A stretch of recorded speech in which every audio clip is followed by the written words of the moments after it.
किसान दोस्तों ਤੁਹਾਡਾ ਸਵਾਗਤ ਹੈ ਤੁਹਾਡੇ ਆਪਣੇ YouTube channel Lakhvir agri information ਦੇ ਵਿੱਚ। ਸੋ ਜਿਨ੍ਹਾਂ ਕਿਸਾਨ ਦੋਸਤਾਂ ਨੇ ਅਜੇ ਤੱਕ ਚੈਨਲ ਨੂੰ ਸਬਸਕ੍ਰਾਈਬ ਨਹੀਂ ਕੀਤਾ ਉਹ ਸਬਸਕ੍ਰਾਈਬ ਕਰ ਲਓ ਤੇ ਨਾਲ ਹੀ ਘੰਟੀ ਵਾਲਾ ਬਟਨ ਦਬਾ ਲਓ ਤਾਂ ਕਿ ਜੇ ਆਉਣ ਵਾਲੀ ਲੇਟੈਸਟ ਵੀਡੀਓ ਸਭ ਤੋਂ ਪਹਿਲਾਂ ਤੁਹਾਨੂੰ ਮਿਲ ਸਕੇ।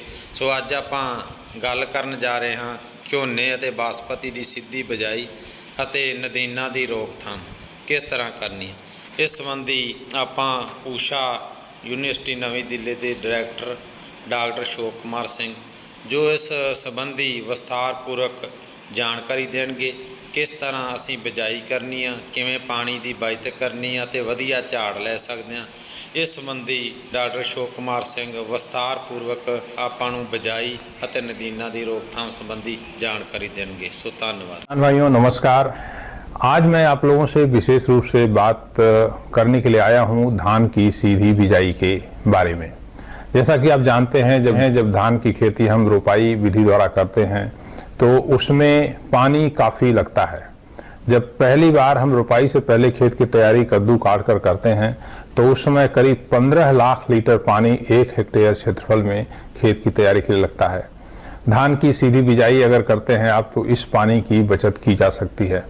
उसी तरह से जो दूसरा फायदा है सीधी बिजाई का, जो धान की रोपाई में 1 एकड़ में रोपाई के लिए कम से कम 2500 से 3000 रुपये प्रति एकड़ का खर्चा आपको आता है, उससे भी बचत हो सकती है। साथ ही साथ कद्दू काट कर खेत की तैयारी करने के लिए रोपाई के लिए आपको कई बार ट्रैक्टर चलाना पड़ता है, डीजल का खर्चा उसमें पड़ता है। तो वातावरण की दृष्टिकोण से भी धान की सीधी बिजाई काफ़ी अच्छी है और इसके बारे में मैं आपसे आज कुछ चर्चा करना चाहूँगा। अब धान की सीधी बिजाई करने के लिए क्या क्या हमें सावधानियां बरतनी चाहिए, पहले हम बात करेंगे किस्मों के बारे में।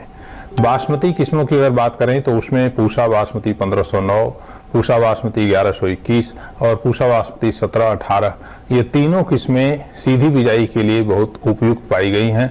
ये मैं बहुत सारे किसानों के अनुभव के आधार पर कह रहा हूँ और यहाँ तक कि मैं आपको विश्वास दिलाता हूँ कि इन किस्मों की पैदावार रोपाई करने के बाद जो पैदावार प्राप्त होती है तकरीबन उसके बराबर आती है, पैदावार में कोई कमी नहीं आती है।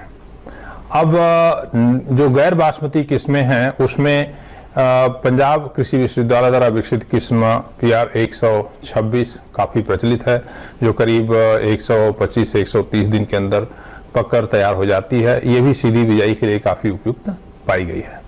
कैसे करते हैं धान की सीधी बिजाई? जिस प्रकार से आप गेहूं की बिजाई करते हैं उसी तरह से धान की सीधी बिजाई के लिए भी सीड ड्रिल विकसित किए गए हैं और उसमें एक सीड ड्रिल जिसको हम लकी सीड ड्रिल कहते हैं उसमें खरपतवार नाशी दवा की छिड़काव की व्यवस्था साथ के साथ की जाती है। इसके अतिरिक्त और भी सीड ड्रिल विकसित किए गए हैं जो धान की सीधी बिजाई के लिए उपयुक्त पाए जाते हैं और उनमें बीज के साथ साथ DAP के प्रयोग की भी सुविधा है। 1 एकड़ में धान की सीधी बिजाई के लिए करीब 7 से 8 किलोग्राम बीज लगता है और इसको बिजाई करने के लिए पहले आप खेत में पानी लगाएं। जैसे आपने गेहूं की कटाई करने के बाद रीपर चला करके उसके अंदर जो भी ठूंठ ठूंठ बचा था भूसा पूरा निकाल लिया, उसका जो है खेत में पानी भर करके जब बत्तर आ जाता है उसको जुताई कर दी। इसी तरह से इसको तरबतर विधि कहते हैं और जुताई करने के बाद आप लेजर लेवलिंग भी खेत की कर लें ताकि बाद में पानी लगाने में आपको दिक्कत नहीं आए। इसके बाद आप उसमें सीड ड्रिल के द्वारा बिजाई करें। करीब कतार से कतार की दूरी 22.5 सेंटीमीटर के आसपास होती है और 7 से 8 किलोग्राम बीज प्रति एकड़ लगता है। अब सबसे जो महत्वपूर्ण बात है धान की सीधी बिजाई में, इसके 3 प्रमुख दुश्मन होते हैं एक तरह से मैं कहूँ, जो पैदावार को कम करते हैं और इनको आपने अगर नियंत्रित कर लिया तब फिर आपको बहुत अच्छी पैदावार प्राप्त होगी। पहला दुश्मन जो है वो खरपतवार है।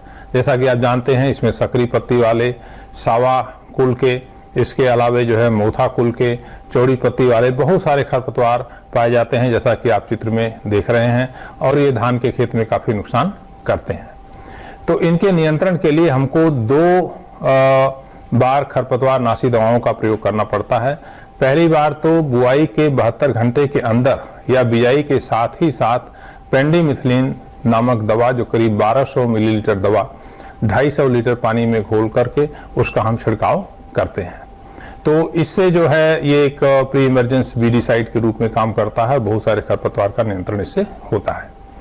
अंकुरण के बाद करीब करीब 20 दिन के बाद आपको पहली सिंचाई करनी होती है और इसके बाद करीब 25 से 26 दिन के बाद एक दूसरी खरपतवार नाशी दवा जिसको हम नामनी गोल्ड, जिसमें कि बिस्पेरी बैक सोडियम साल्ट पाया जाता है, उसकी 100 ml मात्रा करीब 150 लीटर में पानी में मिलाकर के इसका छिड़काव करते हैं। इसके साथ पायरोजोसल्फ्यूरान एक दवा आती है, उसकी 80 ग्राम मात्रा का भी प्रयोग करते हैं। तो इससे खरपतवार का बहुत ही प्रभावी नियंत्रण हो जाता है।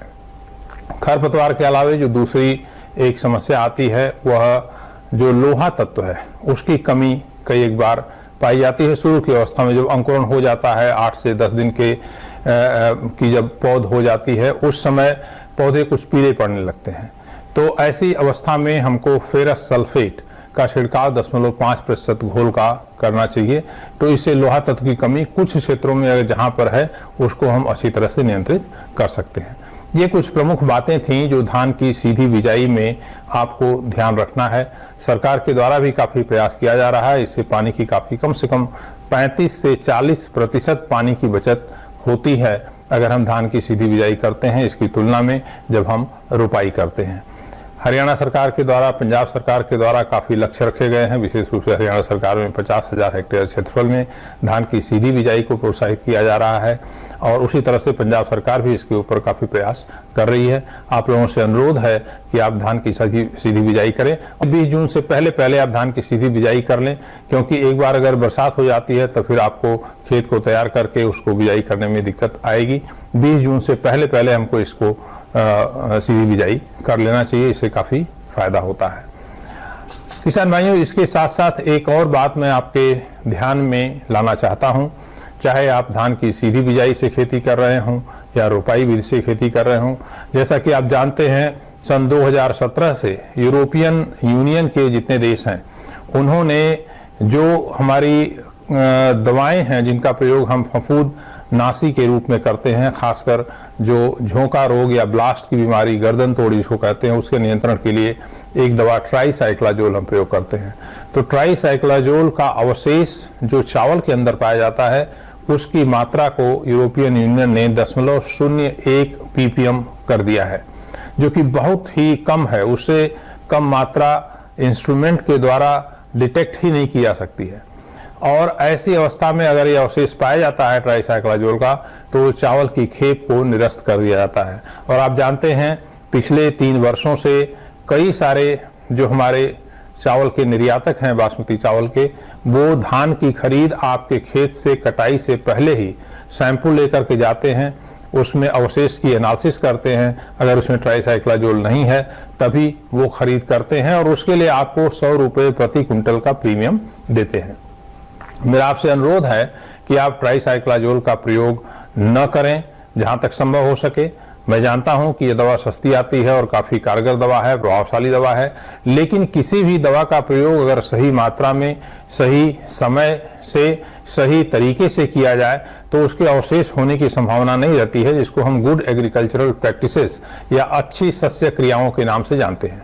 अब जैसे मैं आपसे बताऊं कि अगर ट्राइसाइक्लाजोल का प्रयोग आपको करना है और प्रिवेंटिव रूप में करना है तो इसे गाभे में जब बाली आती है उसमें इसका छिड़काव कर दें तो तब से लेकर के कटाई में करीब करीब 40 दिन का अंतराल रहता है। इसका अवशेष मिलने की बिल्कुल संभावना नहीं है।